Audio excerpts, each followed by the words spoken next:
الشيطان الرجيم بسم الله الرحمن الرحيم أيود أحدكم أن تكون له جنة من نخيل وأعناب تجري من تحتها الأنهار له فيها من كل الثمرات فأصابه الكبر وله ذرية ضعفاء فأصابها إعصار فيه نار فاحترقت كذلك يبين الله لكم الآيات لعلكم تتفكرون سبحان ربك رب العزة عما يصفون وسلام على المرسلين والحمد لله رب العالمين اللهم صل على سيدنا محمد وعلى آل سيدنا محمد وبارك وسلم اللہ رب العزت اپنے کلام مجید کے اندر ارشاد فرماتے ہیں ایود احدکم کیا تم میں سے کوئی اس بات کو پسند کرتا ہے ان تکون له جنت کہ اس کے لیے ایک باغ ہو من نخیل جس میں کھجوریں ہوں و اعناب انگور ہوں تجری من تحتها الانہار اور اس باغ میں نہریں بہہ رہی ہوں لہو فیہا من کل الثمرات اور اس باغ میں ہر طرح کے اور پھل بھی ہوں وَأَصَابَهُ الْكِبَرُ اور بڑھاپا اس کو پہنچ جائے وَلَهُ ذُرِّيَّةٌ ضُعَفَاء اور اس کے بچے چھوٹے ضعیف ہوں کمزور ہوں فَأَصَابَهَا إِعْصَارٌ فِيهِ نَارٌ اور پھر باغ کے اندر ایک بگولا آئے جس کے اندر آگ ہو آندھی کا طوفان ایسا آئے جس میں لو کی ایسی تپش ہو فاحترقت اس باغ کو جلا کر رکھ دے كذلك يبين الله لكم الآيات اسی طرح بیان کرتے ہیں اللہ رب العزت تمہارے لیے اپنی آیات اپنی نشانیاں لعلکم تتفکرون تاکہ تم ان میں غور اور فکر کرو صدق اللہ العظیم گزشتہ آیات میں انفاق فی سبیل اللہ کا حکم بیان فرمایا کہ جو لوگ اللہ کی راہ میں خرچ کرتے ہیں اخلاص کے ساتھ خرچ کرتے ہیں تو اللہ رب العزت اس کا اجر و ثواب 700 گنا سے شروع فرما کر بغیر حساب عطا فرماتے ہیں اور جو لوگ اللہ معاف فرمائے اللہ کی راہ میں خرچ کرتے ہیں لیکن اس کے ساتھ منم احسان جتا دیا بلا اذن اور تکلیف دے دی ستا دیا کسی کو خرچ بھی کیا اس کو دیا بھی صحیح اور دل بھی دکھا دیا یہ توبہ استغفار اپنے صدقے کو ریاکاری کے ذریعے دکھلاوے سے برباد کر دیا اور میں ایسے لوگوں کا اجر و ثواب کچھ نہیں نصیب ہوتا جیسے پیچھے ہم نے ایک مثال پڑھی کہ جیسے چکنی چٹان ہوتی ہے اس کے اوپر مٹی ہو اور مٹی میں بندہ بیج ڈال دے کہ بھئی اس پہ ہاں پودے اگیں گے بھئی فصل اگے گی ہمیں یہاں سے فائدہ ہوگا اور اتنے میں موسلادھار اور تیز بارش برسے مٹی ساری بہا کر لے جائے اور نیچے سے چٹان اور پتھر نکل آئے جیسے اس بندے کو اپنے کیے کرائے پر کچھ حاصل وصول نہیں ہوتا اسی طرح نیکی کر کے اللہ کی راہ میں صدقہ خیرات کر کے احسان جتانے والا ایذا دینے والا دکھلاوا کرنے والے کو بھی کچھ حاصل وصول نہیں ہوتا دوسری مثال اللہ رب العزت نے نیک لوگوں کی دی جو کہ اخلاص کے ساتھ خرچ فرماتے ہیں اور اللہ رب العزت کی رضا کے لیے دوسروں کو دیتے ہیں جس میں ریاکاری بھی نہیں ہوتی دکھلاوا بھی نہیں ہوتا احسان جتانا اور ایذا بھی نہیں ہوتی اس کی مثال اللہ رب العزت نے فرمایا کمثل جنت بربوۃ ایسے باغ کی ہے جو اونچے ٹیلے پر ہے بارش آ جائے تو واہ دگنا پھل لگتا ہے اس پہ اور بارش نہ بھی آئے فوار اور شبنم کی وجہ سے ہی اس باغ کا پھل کچھ نہ کچھ مل جاتا ہے کبھی بھی اس کی محنت ضائع نہیں ہوتی کبھی بھی وہ خالی ہاتھ نہیں رہتی یہ لوگ اللہ کی راہ میں خرچ کرتے ہیں ابتغاء مرضات اللہ کی رضا کے لیے وتثبیتا من انفسہم اور اپنے نفس کو ثابت قدم رکھنے کے لیے کہ اللہ کی راہ میں میں نے خرچ کرنا ہے اپنے نفس کی اصلاح کے لیے کہ اپنے نفس کے اندر سے بخل کی بیماری، کنجوسی کی بیماری ختم ہو جائے اور اس کے اندر سخاوت کا مادہ پیدا ہو جائے، اللہ کی راہ میں قربانی کا جذبہ پیدا ہو جائے۔ فرمایا ان لوگوں کی مثال ہے جن کا خرچ کرنا تو جن کا انفاق فی سبیل اللہ کبھی بھی ضائع نہیں ہوتا۔ اسی طرح اللہ رب العزت یہاں ایک اور مثال پیش فرما رہے ہیں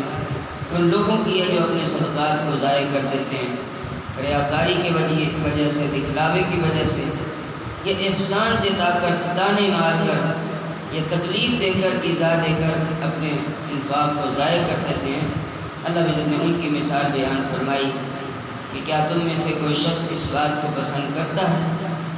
ایسے ایک بندے کی مثال بیان فرمائی کہ اس بندے نے ساری زندگی محنت کی، زمین کو کارآمد بنایا، کاشتکاری کی، اس میں درخت لگائے، باغات لگائے۔ جب باغ تیار ہو گیا، ہر قسم کے پھلوں کے درخت اس میں تیار ہو گئے، کھجوروں کے، انگوروں کے اور مختلف پھلوں کے درخت تیار ہو گئے، اب جا کر فرمایا کہ وہ امید تھی کہ اب اس پھل کھاؤں گا، مجھے زندگی کا ثمرہ اور اس کی محنت کا بدلہ اور پھل مجھے ملے گا،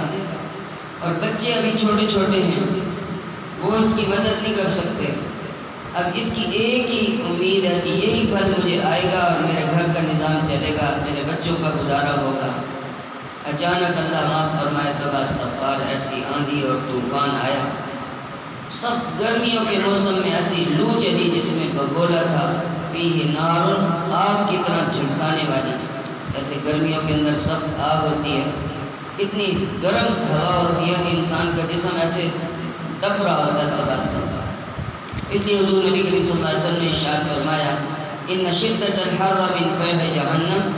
گرمی کی جو شدت ہوتی ہے جہنم کی بھاپ سے ہوتی ہے، جہنم کا سانس ہوتا ہے توبہ استغفار۔ اس گرمی سے بچنے کے لیے نبی پاک صلی اللہ علیہ وسلم نے ظہر کی نماز کو بھی دیر سے پڑھنے کا حکم فرمایا، اس لیے فرمایا ابردوا بالظہر، ظہر کی نماز کو ٹھنڈا کر کے پڑھا کرو، دیر سے پڑھا کرو تاکہ گرمی کی شدت کم ہو جائے، پھر جا کر تم نماز پڑھو تاکہ لوگ گلیوں میں، مکانوں کے سایوں میں چل کر آرام سے، سکون سے مسجد میں آ سکیں، کیونکہ یہ گرمی کی شدت جہنم کے سانس لینے کی وجہ سے ہوتی ہے۔ سردی گرمی جہنم کے سانس کی وجہ سے آتی ہے، ایک سانس گرمیوں میں لیتی ہے اتنی گرمی آ جاتی ہے،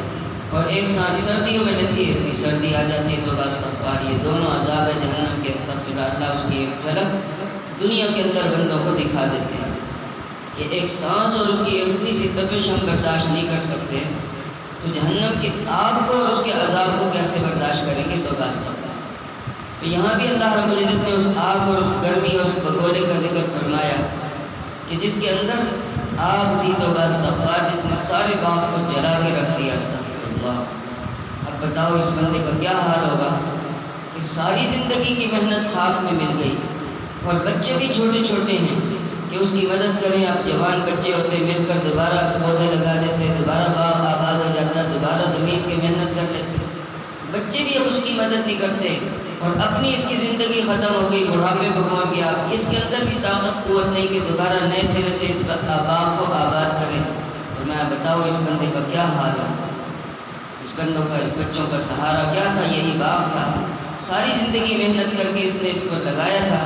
کہ تاکہ میرے بچے بڑے ہوں گے تو یہ ان کا سہارا بنے گا، ان کے رزق کا انتظام ہوگا، سارا کیا کرائے پر پانی پھر گیا، بتاؤ اب اس کو کیا ہاتھ میں آیا؟ استغفر۔ اسی طرح اس بندے کی مثال ہے جو اللہ کی راہ میں خرچ تو کرتا ہے لیکن اس کے اندر کیا ہوتا ہے؟ دکھلاوا ہوتا ہے، ریاکاری ہوتی ہے، احسان جتانا اور ایذا دینا ہوتا ہے، اس کو امید ہوتی ہے کہ اس پر مجھے اجر بھی ملے گا، مجھے بھی بدلہ ملے گا۔ اصابها اعصار فیہ نار فاحترقت، ایک بگولا آیا، موت کا ایک جھٹکا لگا، توبہ استغفار، ایسی آندھی طوفان چلا کہ سارا کچھ اس کا برباد کر کے رکھ دیا، ایک عمل بھی آخرت میں اس کے کام نہیں آئے گا۔ فاحترقت، اور بچے چھوٹے ہیں کہ باپ کے لیے وہ بھی کچھ نہیں کر سکتے، توبہ استغفار۔ ایسی حالت میں لوگوں بتاؤ اس بندے کا کیا حال ہوگا؟ اس لیے اللہ رب العزت نے مثال بیان فرمائی کہ تم میں سے کوئی ہے جو اس کے لیے اس بات کو پسند کرے کہ اس کے ساتھ ایسا ہو؟ دنیا کی زندگی میں کوئی بندہ یہ پسند نہیں کرتا کہ ساری زندگی کی جمع پونجی میری اچانک تباہ و برباد ہو جائے، اور بچے چھوٹے چھوٹے ہیں، نہ اس کے لیے کچھ بنے نہ بچوں کے لیے کچھ بچے۔ بتاؤ ایسا بندہ کوئی اس کے لیے تیار ہے؟ جب دنیا کی زندگی میں اس کے لیے تیار نہیں تو اپنی آخرت کیوں برباد کرتے ہو؟ اللہ کی راہ میں خرچ کر کے اپنے خرچوں کو، اپنے انفاق فی سبیل اللہ کو، اپنا صدقات و خیرات کو اس طرح ضائع نہ کیا کرو۔ بعض مفسرین کرام فرماتے ہیں یہ مثال اور چیز کی ہے۔ غالباً سیدنا ابن عباس رضی اللہ عنہ کسی نے پوچھا کہ یہ مثال کس چیز کی مثال ہے؟ تو انہوں نے فرمایا کہ یہ دو بندوں کی مثال ہے۔ ایک شخص سخی ہے، نیک ہے، تو بس نیکی اور تقوی طہارت کر کر کے اس نے زندگی گزار دی، جنت کے باغات لگاتا رہا، ہر طرف نیکیاں ہی کرتا رہا، لیکن استغفر اللہ رب العزت آخر عمر میں کیا کیا؟ جب وہ بوڑھا ہو گیا، نیکیاں کر کر کے بڑھاپے کی عمر کو پہنچ گیا۔ ایسا وقت بھی انسان کے لیے بڑا خطرناک ہوتا ہے۔ حضور نبی کریم صلی اللہ علیہ وسلم نے ارشاد فرمایا انما الاعمال بالخواتیم، اعمال کا دار و مدار خاتمے پر ہوتا ہے۔ اپنے خاتمے کی فکر کرنا کہ نہیں اعمال پر میرا خاتمہ ہوگا، ایمان پر میرا خاتمہ ہوگا یا نہیں ہوگا۔ لیکن افسوس اس نے ساری زندگی نیکی تقوی طہارت کے اندر گزاری، نمازیں پڑھتا رہا، سب کے خیرات زکوٰۃ دیتا رہا، حج عمرہ کرتا رہا، فاصابها اعصار فیہ نار، آخر عمر کے اندر شیطان اس پر مسلط ہوا تو استغفار، اور اس کے اندر ایسا غرور اور تکبر پیدا کیا کہ میں بڑا نمازی اور میں بڑا نیک اور میں بڑا اچھا اور میں بڑا ایسا اور میں بڑا کیسا، فیہ نار، ایسی آگ تھی اس کی گناہوں کی، ایسا اس کو گناہوں کی دلدل میں پھنسایا کہ تو نے اتنی نیکیاں کر لی ہیں، یہ ایک گناہ کر لے تو تیرا کیا نقصان ہو جائے گا؟ تو ساری زندگی نیکی تقوی طہارت میں گزارا، تو تہجد گزار اور نیک آدمی ہے، اگر یہ گناہ ہمارے سے ہو گیا تو کیا فرق پڑتا ہے؟ اللہ معاف کر دے گا، بڑا غفور الرحیم ہے، معافی مانگ لیں گے۔ آخر عمر میں اس سے گناہوں کی دلدل میں ایسا پھنسایا کہ فاحترقت، اس کی ساری نیکیوں کو برباد کر کے جلا کے رکھ دیا، اور موت آئی تو توبہ استغفار، ایمان سے خالی کفر اور نفاق پر، گناہوں پر موت آتی اس کا۔ ایسا انجام بھی ہوتا کئی لوگوں کا کہ نیکی تقوی طہارت کی زندگی گزارتے ہیں، آخر عمر میں جا کے برباد ہو جاتے ہیں، کہتے ہیں اس بندے کو کیا ہو گیا؟ تو بڑا اچھا آدمی تھا، کیا ہو گیا؟ شیطان ایسا مسلط ہوتا ہے کہ انسان کی زندگی کی ساری کیے کرائے پہ پانی پھیر کے نیک نامی اس کی خاک میں مل جاتی ہے، اور اس کی نیکیاں توبہ استغفار جل کر رہ جاتی ہیں، اس کے گناہوں کی نحوست کی وجہ سے سب کچھ ختم ہو جاتا ہے۔ اس لیے اللہ رب العزت یہ مثالیں بیان فرما کر ارشاد فرماتے ہیں کذالک یبین اللہ لکم الآیات، اسی طرح اللہ رب العزت اپنی آیتیں، اپنی قدرت کی نشانیاں، اپنے احکامات، اللہ رب العزت اپنے حکم بیان کرتے ہیں لعلکم تتفکرون، تاکہ تم ان میں غور و فکر کرو اور برے انجام سے اور آخرت کے نقصان سے اپنے آپ کو بچاؤ۔ اللہ رب العزت کی بڑائی پر غور و فکر کرو اور اس کی وحدانیت پر ایمان لاؤ، اس کے سوا کسی کو دوست نہ بناؤ۔ یہ مثالیں تمہیں درس دے رہی ہیں کہ دنیا کی بے ثباتی پر غور و فکر کرو کہ دنیا کیسی فانی ہے، یہاں کتنے کتنے باغات اجڑ کر برباد ہو گئے، کتنے کتنے نیک لوگ اللہ معاف فرمائے خراب ہو گئے، شیطان ایسا برباد کر دیتا ہے۔ نفس و شیطان انسان کو کہیں کا نہیں چھوڑتا، اس بات کی غور و فکر کرو اور اس سے عبرت حاصل کرو اور اللہ سے معافی مانگو۔ اللہ عزت مجھے اور آپ کو ہم سب کو ان آیات بینات پر عمل کی توفیق نصیب فرمائے اور آیات بینات پر غور و فکر کی توفیق نصیب فرمائے، اس کے نتیجے میں ایمان کی دولت عطا فرما دے اور ہمارے اعمال کو اپنی بارگاہ میں قبول فرما دے، اعمال کی اور زندگی کی متاع کو ضائع ہونے سے، نیکیوں کو برباد ہونے سے بچا لے۔ آمین آخر دعوانا ان الحمد للہ رب العالمین۔ سبحان ربی العلی الاعلی الوہاب، اللہم صلی علی سیدنا محمد وعلی آل سیدنا محمد وبارک وسلم۔ ربنا ظلمنا انفسنا وإن لم تغفر لنا وترحمنا لنكونن من الخاسرین۔ اے غریب پروردگار کے عالم مسکین فقیر بندے، اللہ ہمارے گناہوں کو معاف فرما، نفس و شیطان کے مکر و فریب سے بچا، اللہ ہمارا خاتمہ بالخیر فرما، نیکیوں پر، اعمال معمولات پر، عبادات پر استقامت نصیب فرما۔ رب کریم ہمارا خاتمہ بالخیر فرمانا اور خاتمہ بالایمان فرمانا، ان نیکیوں کے ضائع ہو جانے سے رب کریم یا اللہ سارے اجر و ثواب کے محروم ہونے سے ہمیں بچا لیجیے، اللہ محرومی سے بچا لیجیے، سعادتوں کے دروازے کھول دیجیے، اللہ ہر قسم کی شکاوتوں، بدبختیوں، محرومیوں سے بچا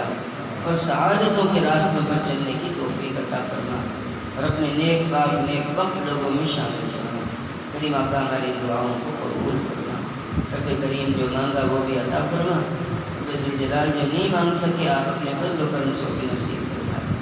ربنا تقبل منا انك انت السميع العليم وارنا مناسكنا وتب علينا انك انت التواب الرحيم وصلى الله تعالى على حبيبه